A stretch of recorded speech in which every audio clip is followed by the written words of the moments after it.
നമസ്കാരം, പ്രവാസി മലയാളിയിലേക്ക് സ്വാഗതം. ഖത്തറിൽ വാരാന്ത്യത്തിലും കാറ്റും മഴയും തുടരുമെന്ന് കാലാവസ്ഥാ വകുപ്പിന്റെ മുന്നറിയിപ്പ്. കിഴക്കൻ കാറ്റ് ഇന്ന് ശക്തമാകും. കാറ്റിന് അകമ്പടിയായി മഴയും ഉണ്ടാകും. ചിലയിടങ്ങളിൽ ശക്തമായ ഇടിമിന്നലോടുകൂടിയ മഴയും പെയ്യും.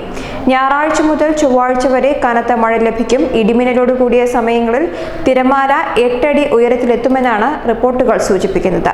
കനത്ത കാറ്റിനെ തുടർന്ന് ദൂരക്കാഴ്ച കുറയുന്നതാണ്. മഴയ്ക്കൊപ്പം ആലിപ്പഴം വീഴാനുള്ള സാധ്യതയും ഉണ്ട്.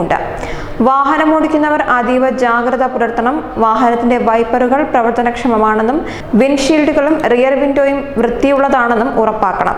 മഴയുള്ളപ്പോൾ റോഡിൽ നനവുള്ളതിനാൽ വാഹനം ഓടിക്കുമ്പോൾ ജാഗ്രത പുലർത്തേണ്ടതാണ്. മുൻപിലെ വെള്ളക്കെട്ടിൽ അകപ്പെടാതെ വാഹനം ഓടിക്കണം. വെള്ളക്കെട്ടുകളിൽ പരീക്ഷണത്തിന് മുതിരരുത്. വാഹനം ഓടിക്കുമ്പോൾ മൊബൈൽ ഫോൺ ഉപയോഗിക്കരുത്. വാഹനം ഓടിക്കുമ്പോൾ വേഗത കുറയ്ക്കാനായി പെട്ടെന്ന് ബ്രേക്കിൽ ചവിട്ടരുത്. വാഹനത്തെ നിയന്ത്രിക്കുന്ന steering wheel, gas pedal, brake എന്നിവ വളരെ സാവധാനത്തിൽ മാത്രമേ ഉപയോഗിക്കാവൂ. അമിത വേഗവും ഓവർടേക്കിങ്ങും വേണ്ട.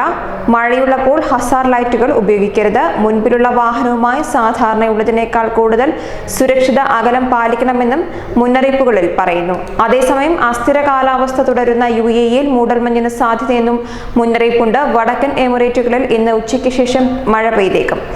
തീരമേഖലകളിലും വനംപ്രദേശങ്ങളിലും കാറ്റ് ശക്തമാകുമെന്നും കാലാവസ്ഥാ നിരീക്ഷകർ അറിയിച്ചു.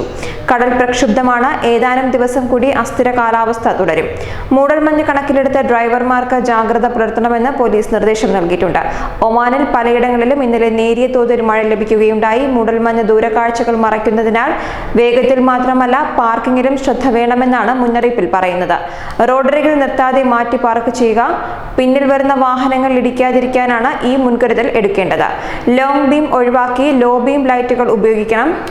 ഹസാർഡ് ലൈറ്റ് ഇടരുത്. അടിയന്തര സാഹചര്യങ്ങളിൽ മാത്രം ഇത് ഉപയോഗിക്കുക. മുന്നിലുള്ള വാഹനത്തിൽ നിന്ന് നിശ്ചിത അകലം പാലിച്ച് കുറഞ്ഞ വേഗത്തിൽ ഡ്രൈവ് ചെയ്യണം. വാഹനങ്ങളുടെ പല ഭാഗങ്ങളിലും ഗ്ലാസ് നിർബന്ധമായും തുടച്ച് വൃത്തിയാക്കിയിരിക്കണം. ടയറുകളിൽ മതിയായ അളവിൽ കാറ്റുണ്ടെന്ന് ഉറപ്പാക്കണം. അതേസമയം Dubai Sheikh Mohammed bin Zayed റോഡിൽ ഇന്നലെ പുലർച്ചെ 5:30 വാഹനങ്ങൾ കൂട്ടിയിടിച്ച് 2 പേർ മരിക്കുകയുണ്ടായി. 4 പേർക്ക് ഗുരുതര പരിക്കേറ്റു. ഇവർ ഏത് രാജ്യക്കാരാണെന്ന് അറിവായിട്ടില്ല. നിർത്തിയിട്ടിരുന്ന ട്രക്കിന് പിന്നിൽ പിക്കപ്പ് വാൻ ഇടിച്ചായിരുന്നു അപകടമെന്ന് ട്രാഫിക് വിഭാഗം ഡയറക്ടർ ബ്രിഗേഡിയർ സെയ്ഫ് മുഹൈർ അൽ മൻസൂറി പറഞ്ഞു. കനത്ത മഴയെ തുടർന്ന് ദുബായിൽ മാത്രം 10 മണിക്കൂറിനുള്ളിൽ 154 വാഹനാപകടങ്ങളാണ് റിപ്പോർട്ട് ചെയ്തത്. ദുബായ് വിമാനത്താവളത്തിന് സമീപത്തെ മറാക്കിഷ് ടണൽ വെള്ളം കയറിയതിനെ തുടർന്ന് അടച്ചിടേണ്ടി വന്നു. മഴ വിമാന ഗതാഗതത്തെ ബാധിച്ചേക്കുമെന്ന് അറിയിപ്പുണ്ടായിരുന്നുവെങ്കിലും ചില വിമാനങ്ങളെ മാത്രമാണ് ബാധിച്ചതെന്ന് അധികൃതർ അറിയിച്ചു. എന്നാൽ വിമാനത്താവളങ്ങളിൽ സമയത്തിനെത്താൻ കഴിയാതെ നിരവധി യാത്രക്കാർ വലഞ്ഞു.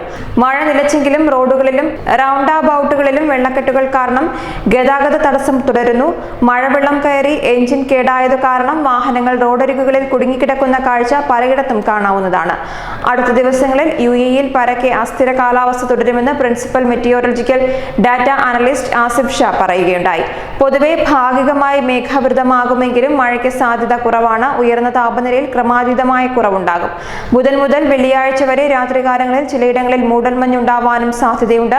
അടുത്ത 2 ദിവസം തീരപ്രദേശങ്ങളിലും മറ്റും പ്രാന്തപ്രദേശങ്ങളിലും പകൽ കാറ്റിന്റെ വേഗത മണിക്കൂറിൽ 18 മുതൽ 40 കിലോമീറ്റർ വരെ ഉയരുമെന്നതിനാൽ ജാഗ്രത പാലിക്കണം. ചില സമയങ്ങളിൽ കടൽ പ്രക്ഷുബ്ധമാകാൻ സാധ്യതയുണ്ട്. പടിഞ്ഞാറൻ പ്രവിശ്യയിൽ നിന്ന് വരുന്ന ന്യൂനമർദ്ദവുമായി ബന്ധപ്പെട്ട് അറേബ്യൻ ഗൾഫ് മേഖലയിൽ രൂപം കൊള്ളുന്ന ഉപരിതല ന്യൂനമർദ്ദമാണ് ഈ അസ്ഥിര കാലാവസ്ഥ നീണ്ടു നിൽക്കാൻ കാരണമെന്നും അറിയിച്ചു. ന്യൂസ് ഡെസ്ക്, പ്രവാസി മലയാളി.